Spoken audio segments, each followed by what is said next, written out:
Continuing with my Eastern Conference preview, Southeast Division at the bottom, the Miami Heat, and the end of an era. The end of the Big Three era is complete, or if you want to call them the Heatles, whatever. And the first thing I must want to do is I want to correct this narrative about the Miami Heat that Pat Riley was the unifying force that brought this team together, and there's this media thing, like he dropped championship rings on the table, LeBron James was wild, he's like, I want to come to Miami. No, there were 5 reasons why he came to Miami. All right, 5. 1, Dwayne Wade. 2, Dwayne Wade. 3, Dwayne Wade. 4 was Dwayne Wade, and 5 was Dwayne Wade. If Dwayne Wade doesn't decide to stay in Miami, there is no Big Three. There is no Heatles. There isn't no 4 championships, and 4 finals appearances and 2 championships. There's none of that. You can have Pat Riley. You can have all of that still.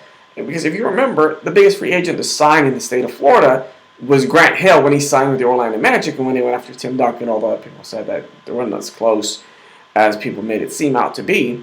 So Pat Riley was still there, Mickey Arison was still there, and what didn't turn out to be a big thing. So why was this narrative put out there? I don't know. But as they have turned the page, you look at who they have. They have Goran Dragic, who finally seemingly is going to be the man in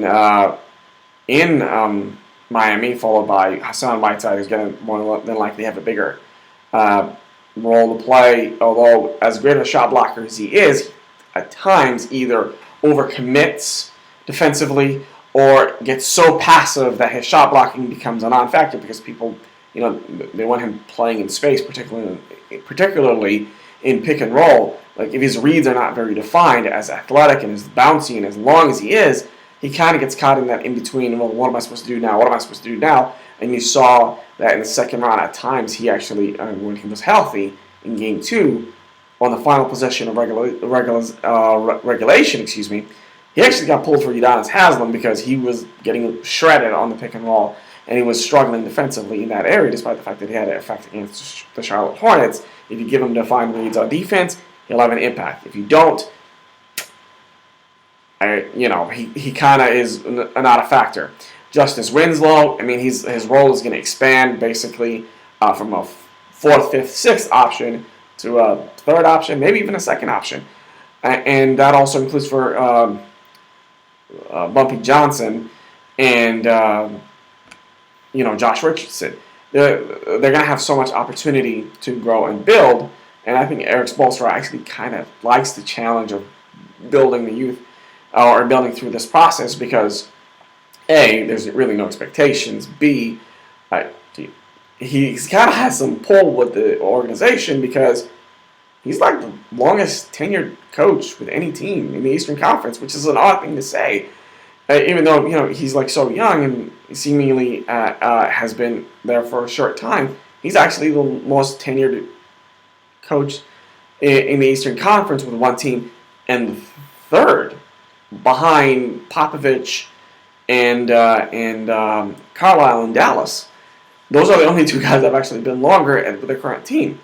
So I think he's going to relish the opportunity to mold this young team together. I think that they're going to be pretty exciting. I think that they're going to be athletic.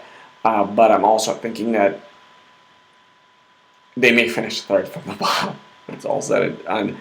But an opportunity to continue to build through the draft. They're not going to attract free agents to come there. I'm sorry. There's not. That's finished. That ship is not coming back as expressed in the Heatles. They don't have any player of Dwayne Wade's stature and connections to make it happen again. And quite honestly, the way that Pat Riley handled the exit of Dwayne Wade, the way he handled the exit of Chris Bosh, and apparently LeBron James had some friction with him. He kind of seemed to be letting on people that doubters.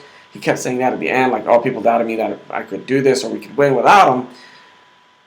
I don't know how hot the Heat can be with NBA players who may be thinking, maybe do I want Miami if they're going to disrespect you on your way out the door.